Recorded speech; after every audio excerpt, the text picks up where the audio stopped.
एकदम आप सभी का तनु क्लासेस 8 को में। तो आज हम लोग ऑब्जेक्टिव क्वेश्चन यानी एमसीक्यू सॉल्व करेंगे साइकोलॉजी यानी मनोविज्ञान के। ये सभी क्वेश्चंस काफी इंपॉर्टेंट क्वेश्चन है क्योंकि सभी क्वेश्चंस आपका बोर्ड एग्जाम में पूछे जा चुके हैं, ठीक है। और आपको पता है कि प्रीवियस ईयर का क्वेश्चन पेपर से डायरेक्टली क्वेश्चन पूछा जाता है बोर्ड एग्जाम में, इसलिए मैं चाहूंगा कि आप सभी क्वेश्चन को कवर करेंगे, कोई भी क्वेश्चन आपसे ना छूटे, कोई भी क्वेश्चन आपसे मिस्टेक ना हो, या फिर कोई क्वेश्चन अगर आपसे सॉल्व ना होता है तो तुरंत उसका स्क्रीनशॉट लेंगे और स्क्रीनशॉट लेकर के याद रखने का प्रयास करेंगे, ठीक है। तो चलिए स्टार्ट करते हैं। काफी सिंपल क्वेश्चन है, सभी क्वेश्चन का आंसर को कमेंट करना है। सबसे फर्स्ट क्वेश्चन आपका स्क्रीन पर। क्वेश्चन क्या पूछा गया है कि मनोविज्ञान में किस व्यक्ति ने व्यक्तिगत भिन्नता के संप्रत्यय को सर्वप्रथम प्रकाश में लाया, ठीक है। यानी साइकोलॉजी के क्षेत्र में या फिर मनोविज्ञान में सर्वप्रथम वो कौन मनोवैज्ञानिक थे, यानी जो साइकोलॉजिस्ट थे जिन्होंने व्यक्तिगत भिन्नता के संप्रत्यय को सर्वप्रथम प्रकाश में लाया, ठीक है। ऑप्शन आपके सामने दिया गया है, थॉर्नडाइक, कैटेल या फिर स्पीयरमैन या फिर गाल्टन। तो इसका जो राइट आंसर जो हो जाएगा वो हो जाएगा आपका गाल्टन। ये गाल्टन साहब क्या किए थे, व्यक्तिगत भिन्नता के संप्रत्यय को सर्वप्रथम यानी सबसे पहले प्रकाश में लाया था। तो ऑप्शन डी क्या हो जाएगा, राइट आंसर हो जाएगा फर्स्ट नंबर क्वेश्चन का। अब देखिए सेकंड नंबर क्वेश्चन में पूछा गया है, काफी सिंपल क्वेश्चन है। क्वेश्चन करा कि प्रतिभाशाली बालक की सबसे बड़ी विशेषता क्या होती है, ठीक है। The most important characteristics of genius child, यानी जीनियस चाइल्ड जिसको बोलते हैं प्रतिभाशाली बालक बोलते हैं, उसकी जो सबसे बड़ी खासियत होती है, सबसे बड़ी जो विशेषता होती है वो क्या होती है, दृढ़ता या फिर सूझ या फिर मौलिकता या फिर संवेगात्मक परिपक्वता, ठीक है। तो उसकी जो सबसे बड़ी सूझ होती है, फिर सबसे बड़ी एक तरह से कह सकते हैं विशेषता करेक्टर जो होती है उसकी होती है इंसाइट यानी सूझ, ठीक है। ये सबसे बड़ी विशेषता पाई जाती है प्रतिभाशाली व्यक्ति में, बालक में, ठीक है। तो क्या हो जाएगा, ऑप्शन बी राइट आंसर हो जाएगा सेकंड नंबर क्वेश्चन का। अब देखिए क्वेश्चन नंबर थर्ड काफी सिंपल क्वेश्चन है। पास मॉडल के बारे में आपको पढ़ाया गया था थ्योरी में, ठीक है। ये आपका व्यक्तिगत मनोवैज्ञानिक विभिन्नताओं वाला जो चैप्टर है आपका, उसी से ये रिलेटेड क्वेश्चन है। पास मॉडल का विस्तारित रूप क्या है, ठीक है। पास मॉडल के बारे में पूरा तरह से आपको पढ़ाया गया है, तो आपको विस्तारित रूप पूछा गया है। देखिए पास मॉडल का जो विस्तारित रूप होगा वो क्या होगा, इसका होगा योजना, अवधान प्रबंधन, अवधान भाव प्रबोधन, समकालिका अनुक्रमिक। क्या हो जाएगा, समकालिका अनुक्रमिक। ये है क्या, पास मॉडल का विस्तारित रूप है, योजना, अवधान भाव प्रबोधन, समकालिका अनुक्रमिक, ठीक है। याद रखेंगे, पूछा जाता है बोर्ड एग्जाम में। तो ऑप्शन बी राइट आंसर हो जाएगा थर्ड नंबर क्वेश्चन का। अब देखिए क्वेश्चन नंबर फोर्थ, काफी सिंपल क्वेश्चन है। क्वेश्चन कह रहा है, देखिए क्वेश्चन पूछा गया कि बुद्धि के पास मॉडल को प्रस्तावित किया, ठीक है। पास मॉडल के बारे में पूरा डिटेल्स के बारे में हम लोग जानते हैं कि तो इसको प्रस्तावित करने वाले जो मनोवैज्ञानिक का नाम था वो क्या था, ठीक है। ऑप्शन आपके सामने दिया गया है, जेपी दास, नागलियरी किर्बी या फिर नागलियरी बिने टर्मन या फिर बिने टर्मन किर्बी या फिर इनमें से कोई नहीं, ठीक है। काफी सिंपल क्वेश्चन है। देखिए इनको जो प्रस्तावित किए थे पास मॉडल को वो जेपी दास, नागलियरी किर्बी ने किए थे, ठीक है। अब देखिए क्वेश्चन नंबर कितना हो जाएगा 5। क्वेश्चन क्या पूछ रहा है कि बेकर मेहंदी परीक्षण मापक क्या है, यानी बेकर मेहंदी परीक्षण मापक क्या है, ठीक है। ऑप्शन आपके सामने दिया गया, व्यक्तित्व का या फिर सृजनात्मकता का या फिर अभिरुचि का या फिर मनोवृत्ति का। देखिए ये ऐसा परीक्षण है, ये एक ऐसा मेजरमेंट है जिसके माध्यम से क्या किया जाता है, सृजनात्मक यानी क्रिएटिविटी को मापी जाती है। क्या जाती है, क्रिएटिविटी को माप किया जाता है, मेजर किया जाता है। तो ऑप्शन बी राइट आंसर हो जाएगा पांचवां नंबर क्वेश्चन का। क्या हो जाएगा, ऑप्शन बी राइट आंसर हो जाएगा। अब देखिए क्वेश्चन नंबर 6 में पूछा, काफी सिंपल क्वेश्चन है ना, ज्यादा टफ क्वेश्चन नहीं है। अगर आप लोग थ्योरी पढ़े हैं, अगर आप लोग का चैप्टर कंप्लीट है तो ये सब क्वेश्चन आपको आना चाहिए। क्वेश्चन क्या कह रहा है कि रोजर्स के अनुसार आत्मा का जो विकास होता है वो कैसा होता है, किस में होता है, ठीक है। बाल्यावस्था में, शैशवावस्था में या फिर किशोरावस्था में या फिर वयस्क अवस्था में, ठीक है। यानी कौन सा स्टेट होता है, कौन सा वो एज होता है जिसमें रोजर्स के अनुसार आत्मा का विकास होता है, डेवलप होता है आत्मा, ठीक। तो क्या बोलते हैं, आत्मा यानी सेल्फ हैप्पीनेस बोलते हैं, ठीक है। उसका क्या होता है, डेवलपमेंट होता है। सिंपल सी बात है। ये सभी क्वेश्चन आपका जो है बुक पर्सन से लिया गया है, बुक पर्सन से कोई भी क्वेश्चन आपका बाहर नहीं है, कोई भी क्वेश्चन आपका बाहर क्वेश्चन नहीं है। इसलिए आप लोग बुक को अध्ययन करें, जो भी नोट्स है आपके पास है उसको अध्ययन करें। आपसे सब्जेक्टिव ऑब्जेक्टिव सभी तरह के क्वेश्चन सोल्व हो जाएंगे अगर आपका थ्योरी में पकड़ है, ठीक है। तो इसका जो राइट आंसर जो हो जाएगा वो हो जाएगा शैशवावस्था में। किसमें, शैशवावस्था में। रोजर्स के अनुसार शैशवावस्था में यानी इन इन्फेंसी में क्या होता है कि डेवलप होता है, क्या विकास किसका डेवलप होता है, आत्मा का डेवलप होता है, सेल्फ का डेवलप होता है, ठीक है। तो ऑप्शन क्या हो जाएगा, ऑप्शन बी राइट आंसर हो जाएगा ना 6 नंबर क्वेश्चन का। अब देखिए क्वेश्चन नंबर 7, क्वेश्चन क्या पूछा गया कि 2 या 2 से अधिक व्यक्तियों के बीच अंतःक्रिया है, 2 या 2 से अधिक, ठीक है। यानी 3 भी हो सकता है, 4 भी हो सकता है, ठीक है।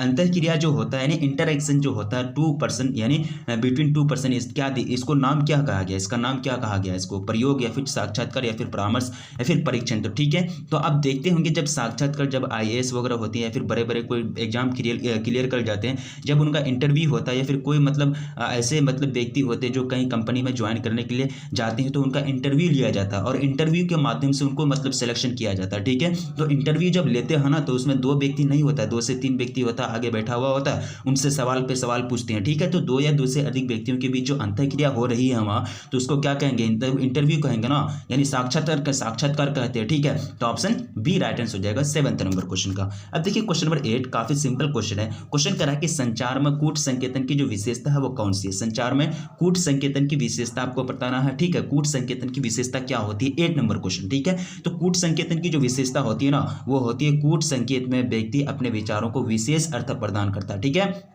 कूट संकेत में क्या होता है, कूट संकेत में व्यक्ति अपने विचारों को यानी अपने आइडियाज को, अपने थॉट को यानी अपने सोच को विशेष अर्थ प्रदान करता है, यानी एक अच्छा आइडियोलॉजी प्रदान करता है। ठीक है, यानी क्या हो जाएगा, ऑप्शन सी राइट आंसर हो जाएगा। क्या हो जाएगा, ऑप्शन सी राइट आंसर हो जाएगा 8 नंबर क्वेश्चन का। अब नेक्स्ट क्वेश्चन की ओर बढ़ते हैं। क्वेश्चन नंबर कितना हो जाएगा, क्वेश्चन नंबर 9 हो जाएगा ना। क्वेश्चन पूछ रहा है कि चिपको आंदोलन संबंधित है, चिपको आंदोलन, चिपको मूवमेंट जो है, इसके बारे में आप लोग पढ़े हैं, इसमें आपको पढ़ाया गया है पूरा पॉलिटिकल साइंस में आप लोग पढ़े हैं, जिनका पॉलिटिकल साइंस होगा, ठीक है, तो उनको अच्छा तरह से मालूम होगा। ठीक है, तो चिपको आंदोलन जो संबंधित है ये किससे संबंधित है, तो वनों के संरक्षण से या फिर जल प्रदूषण से या फिर शोर प्रदूषण से या फिर वायु प्रदूषण से। तो ये जो संबंधित है वनों के संरक्षण से, क्या से, वनों के संरक्षण से, यानी सुंदरलाल बहुगुणा का नाम सुने है ना, वही मतलब इन्होंने ही क्या किया था, चिपको आंदोलन का मतलब अगुवाई किया था सुंदरलाल बहुगुणा।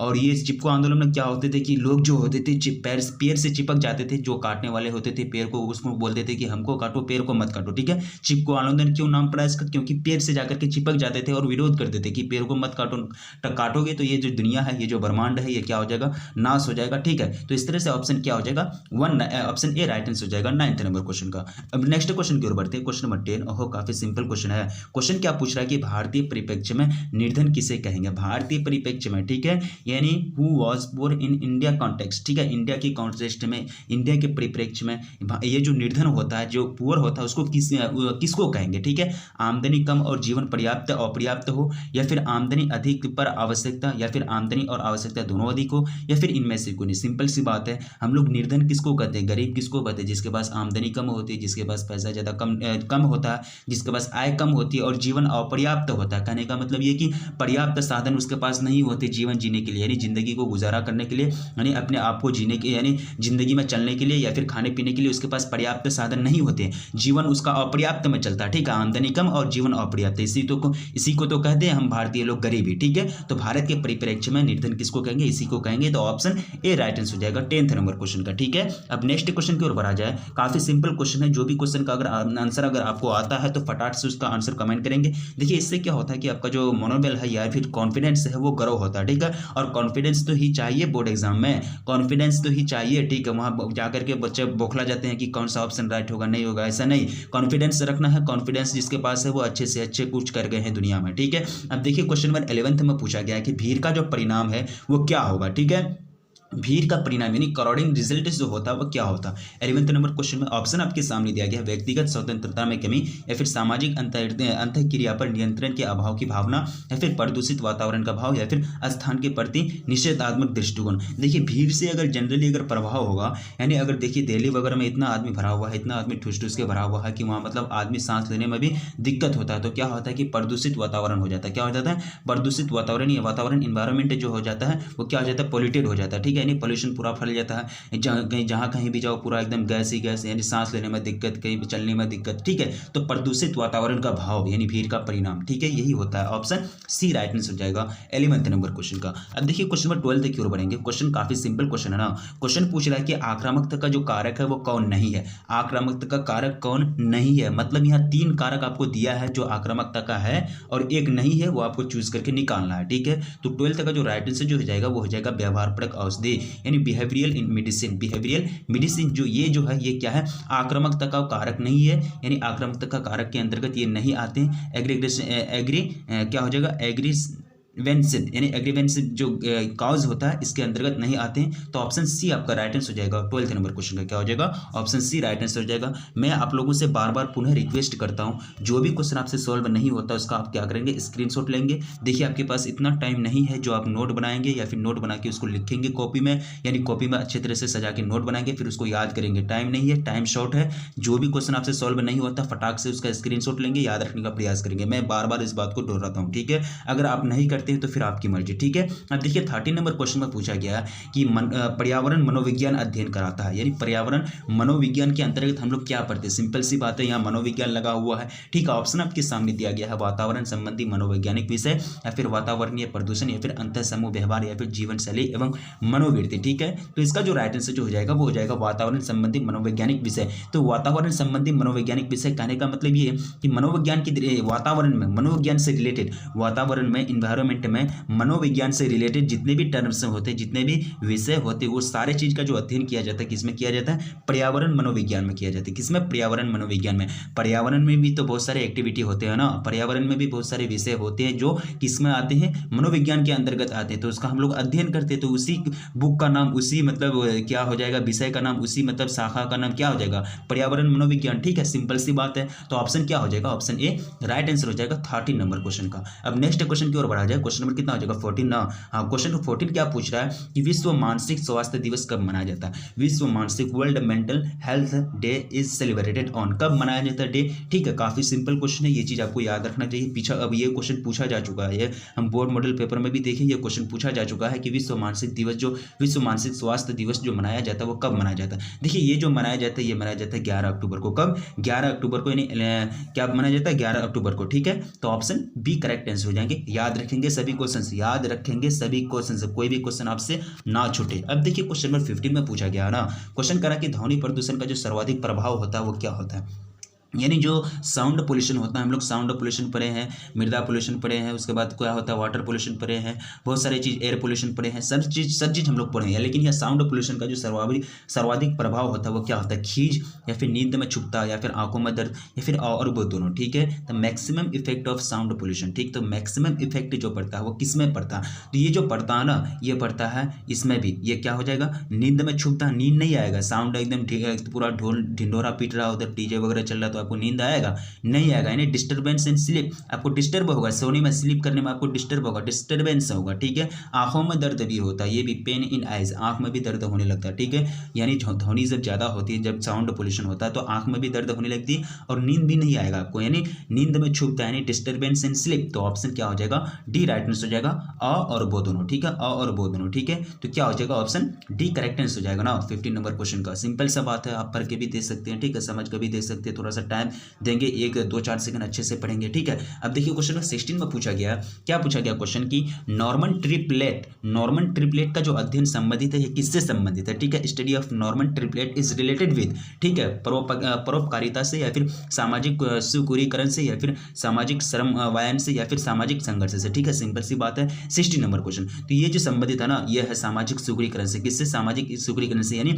सोशल फैसिलिटेशन से, ठीक है। ऑप्शन आपका बी करेक्ट आंसर हो जाएगा। 16 नंबर क्वेश्चन का क्या हो जाएगा, ऑप्शन बी करेक्ट आंसर हो जाएगा। अब नेक्स्ट क्वेश्चन की ओर बढ़ा जाए, क्वेश्चन नंबर कितना हो जाएगा, 17 हो जाएगा ना। हाँ, क्वेश्चन नंबर 17 क्या पूछ रहा है, क्वेश्चन की निम्नलिखित में से किस समूह में निष्ठा का भाव अधिक होता है, निष्ठा का भाव, ठीक है। यानी किस ग्रुप में निष्ठा का भाव, फीलिंग जिसको बोलते हैं, feeling of loyalty is most, feeling of loyalty is most, which one of the following group has the feeling of loyalty is most, यानी सबसे ज्यादा होगा, अधिक होगा, ठीक है। निष्ठा का भाव संदर्भ समूह में या फिर चल समूह में या फिर बाह्य समूह में या फिर अंतः समूह में। तो ये जो होता है ये होता है किसमें, अंतः समूह में, यानी इन ग्रुप में होता है, किसमें, इन ग्रुप में, ठीक है। ये मोबाइल ग्रुप में या फिर रेफरेंस ग्रुप या फिर आउट ग्रुप, ये सब में कुछ नहीं होता। निष्ठा के प्रति आपके प्रति कौन भाव ज्यादा रखेगा, आपके प्रति लॉयल्टी कौन ज्यादा रखेगा, इन ग्रुप में नहीं, आपके पास जो है आपके अंदर में जो ग्रुप है या फिर आप जिस ग्रुप में है। तो ऑप्शन क्या हो जाएगा, डी करेक्ट आंसर हो जाएगा 17 नंबर क्वेश्चन का, ठीक है। अब नेक्स्ट क्वेश्चन की ओर बढ़ा जाए, क्वेश्चन नंबर कितना हो जाएगा, 18। क्वेश्चन नंबर 18 आपका स्क्रीन पर क्वेश्चन क्या पूछ रहा है कि निम्नलिखित में से कौन द्वितीयक समूह नहीं है, ठीक,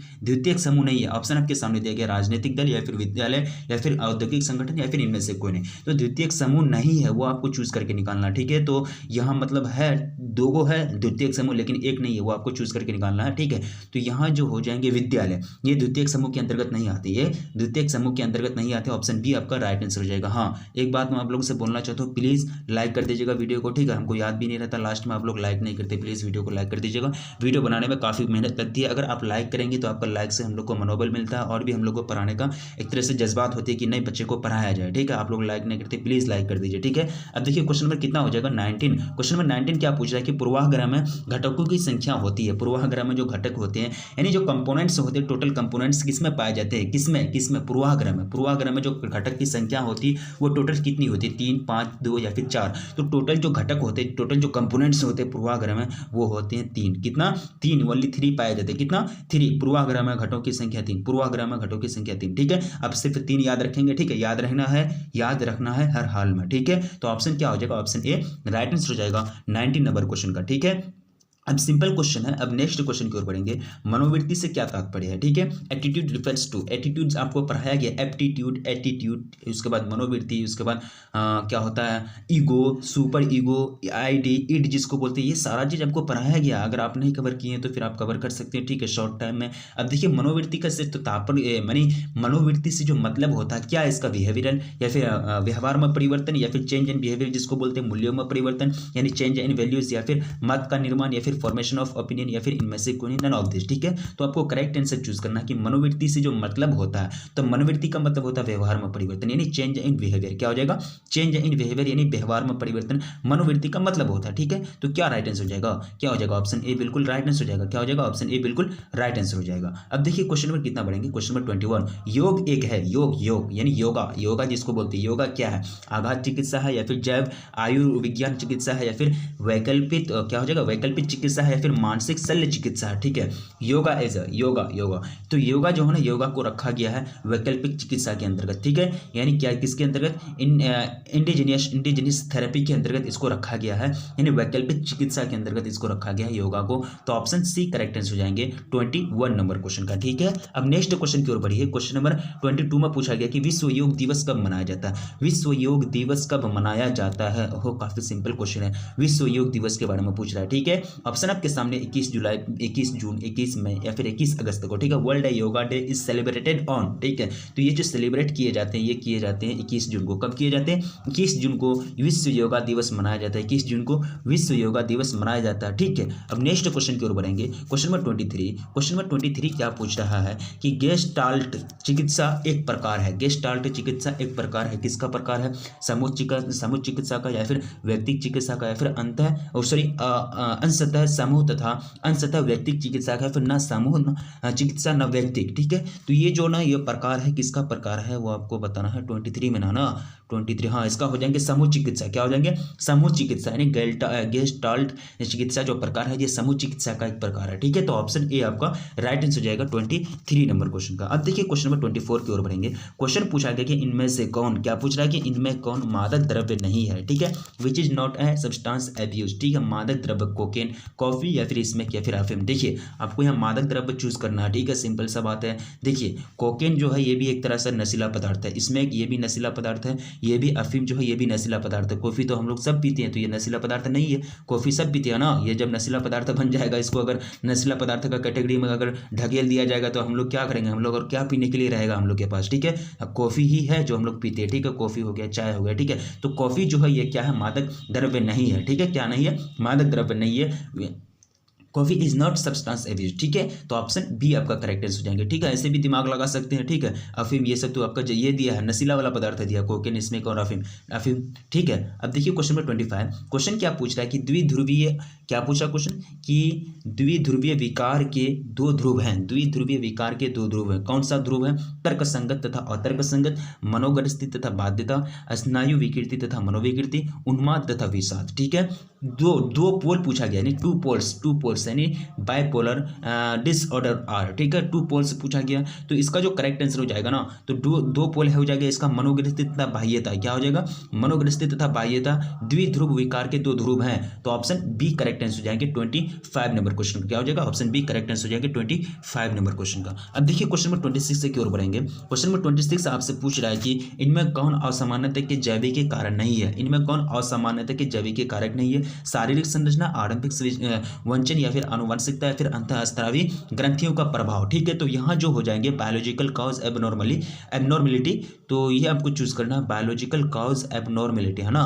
26 देखिए ये जो हो जाएंगे, हाँ आरंभिक वचन, क्या हो जाएंगे, आरंभिक वचन यानी अर्ली डिप्रीवेशन, यानी क्या हो जाएंगे, अर्ली डिप्रीवेशन, ये जो है क्या है, असामान्यता के जैविकी कारण नहीं है, बाकी ये सब कारण होते हैं। तो ऑप्शन बी आपका राइट आंसर हो जाएगा 26 नंबर क्वेश्चन का। अब देखिए क्वेश्चन नंबर 27 में पूछा गया कि एडलर के मनोविज्ञान को कहा जाता है, ठीक है, एडलर के मनोविज्ञान को क्या कहा जाता है, विश्लेषणात्मक मनोविज्ञान या फिर व्यक्तिक मनोविज्ञान या फिर मानवतावादी मनोविज्ञान या फिर गत्यात्मक मनोविज्ञान, ठीक है। काफी सिंपल क्वेश्चन है कि एडलर के मनोविज्ञान को psychology of Adler is called, क्या कहते हैं उसको, साइकोलॉजी को, एडलर के साइकोलॉजी को। तो इनको जो कहा जाता है, इनको कहा जाता है व्यक्तिक मनोविज्ञान, क्या कहा जाता है, इंडिविजुअल साइकोलॉजी, यानी individual psychology, the psychology of Adler is called individual psychology, यानी व्यक्तिक मनोविज्ञान कहते हैं इनको। तो ऑप्शन बी करेक्ट आंसर हो जाएगा 27 नंबर क्वेश्चन, क्या हो जाएगा, ऑप्शन बी करेक्ट आंसर हो जाएगा। अब देखिए क्वेश्चन नंबर 28 में पूछा गया, काफी सिंपल क्वेश्चन है। देखिए सब चीज आपका आ गया, सुपर ईगो ये सब चीज पढ़ाया गया है ना। तो व्यक्ति के नैतिक पक्ष का प्रतिनिधित्व करता है, कौन करता है, the representative of moral aspect of personalities, ठीक है, यानी जो इसको रिप्रेजेंटेटिव करता है, यानी रिप्रेजेंट करता है, कौन करता है, ठीक है, उपहान, अचेतन या फिर प्राण या फिर अन, ठीक है, आईडी या फिर अनकॉन्शियस या फिर सुपर ईगो या फिर ईगो, ठीक है। तो काफी सिंपल क्वेश्चन है। ये जो करते हैं, ये करते हैं सुपर ईगो, जिसको प्राण बोलते हैं, super ego representative of moral aspect of personality. तो ऑप्शन सी करेक्ट आंसर हो जाएंगे 28 नंबर क्वेश्चन का, ठीक है। तो कितना क्वेश्चन कवर किए, काफी इंपॉर्टेंट क्वेश्चन है, जितने भी क्वेश्चन हम लोग कवर किए सभी क्वेश्चन से काफी इंपॉर्टेंट क्वेश्चन है। ये सभी क्वेश्चन को याद रखने का प्रयास करेंगे, आपके पास टाइम लिमिटेड में है, ठीक है, टाइम बहुत कम है, ठीक है। आप लोग टाइम को मैनेजमेंट करते हुए चले, ये बात मैं बार बार बोलता हूँ, ठीक है, टाइम को मैनेजमेंट करते हुए चलना है, हर एक सब्जेक्ट को रिवाइज करना है, ये नहीं कि एक ही सब्जेक्ट पर पूरा ध्यान दे रहे हैं, हर एक सब्जेक्ट को बैलेंस से करके चलना है, क्योंकि हर एक सब्जेक्ट का एग्जाम देना है ना। ऐसा नहीं कि एक सब्जेक्ट का पूरा पढ़ करके गए और दूसरा सब्जेक्ट का कुछ जानकारी है ही नहीं, ऐसा नहीं करना है, बैलेंस के साथ चलना है। जीवन में, लाइफ में पूरा तरह से हम लोग को बैलेंस के साथ चलना है, हर एक फील्ड में, ठीक है। तो इसी तरह से और लास्ट में विनती करता हूँ आप लोगों से, प्लीज़ अगर वीडियो को लाइक नहीं किए तो प्लीज़ में वीडियो को लाइक कर दीजिए, और चैनल पर पहली बार विजिट कर रहे हैं तो प्लीज़ चैनल को सब्सक्राइब कर लीजिए, क्योंकि चैनल पर पूरी तरह से आपको वो मटेरियल प्रोवाइड की जाती है जो बोर्ड एग्जाम के लिए काफ़ी महत्वपूर्ण होता है, अच्छा प्रदर्शन के लिए, अच्छा रिजल्ट के लिए जो चाहिए, जो मटेरियल वो आपको प्रोवाइड किया जाता है, ठीक है। तो रखिए अपना ख्याल, मिलेंगे फिर नेक्स्ट वीडियो में, तब तक के लिए जय हिंद।